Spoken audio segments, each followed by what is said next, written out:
The most important findings that has been made about this phenomenon is that it is global in scope. In other words, it doesn't belong to the French or the Americans or the British. There have been waves of sightings, usually lasting about a few weeks or a month and a half, over in very concentrated fashions in certain areas of the world. There have been such waves in Western Europe in 1954, for example. In this country in 1947, we know of waves in the Soviet Union, in China, in Australia, especially in Western Australia.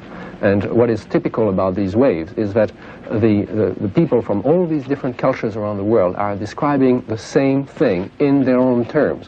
What they are describing is an object that seems to be able to maneuver, it seems to be a technology, seems to come to the ground and leave traces. And there have been rings especially that have been found, burned circles that have been found very commonly in Australia that are absolutely identical to things that have been catalogued in this country in France. There is now a catalogue of such traces that encompasses more than 1,000 sightings. The UFO phenomenon didn't really start in 1947. We have many sightings from during the war, before the war, in the 19th century, and going back as far as we have records.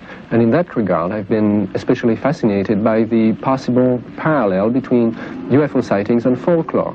If you think of the Wingina drawings, for example, in Australia, if you think of similar cave drawings from China to the Sahara, if you think of the Celtic traditions in Brittany, in the Celtic countries, if you think of the American Indian folklore, all of those have certain common preoccupations with beings coming from the sky, beings wearing some sort of suit, beings, the whole mythology of contact between men and another culture, possibly coming from space. And joining us now is the world-renowned UFO researcher portrayed in Steven Spielberg's movie Close Encounters of the Third Kind. Let's all welcome Dr. Jacques Vallée.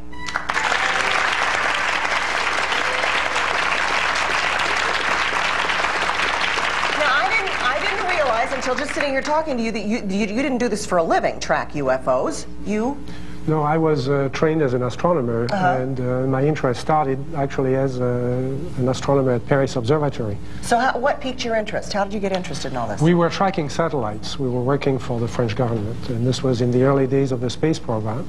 And we started tracking things that should not have been there, that were truly unidentified.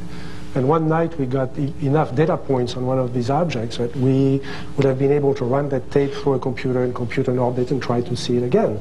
And the man in charge of the project actually confiscated that tape and erased it out of fear of ridicule. And that's really what started my interest, because scientists are not supposed to do that.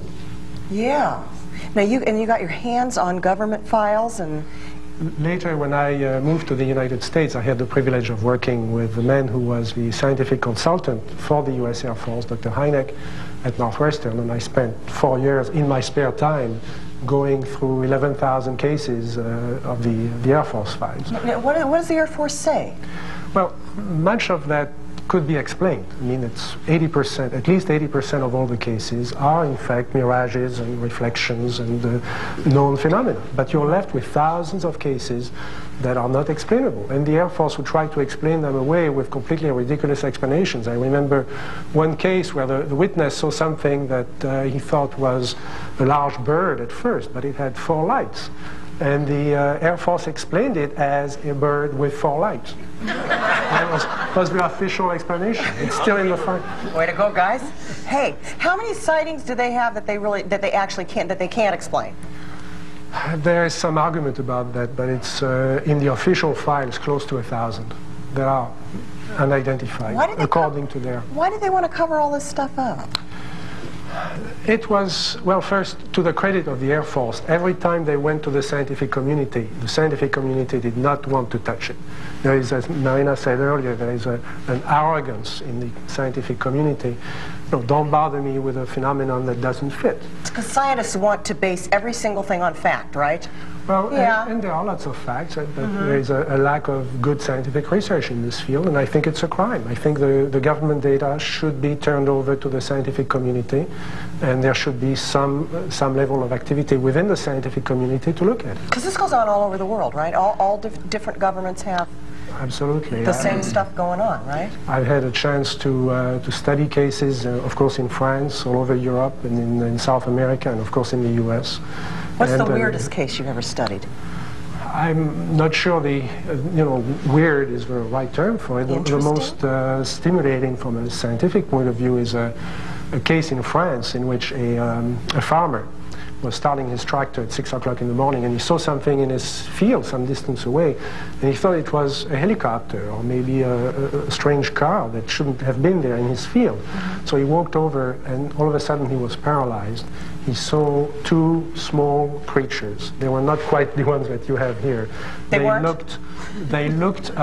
very small, but they had normal heads, and they had normal human features, but he was paralyzed, and they started speaking to each other in some strange language, went back into the object took off. The interesting thing is that there were traces left. Those traces were studied by various agencies of the French government. There was no question he was not lying. The traces could not be duplicated, and he was paralyzed for 20 minutes after the object left, which is very interesting from the point of view of the effect of the kind of radiation that then creating. And this is a very common report on the part of witnesses of this feeling of paralysis.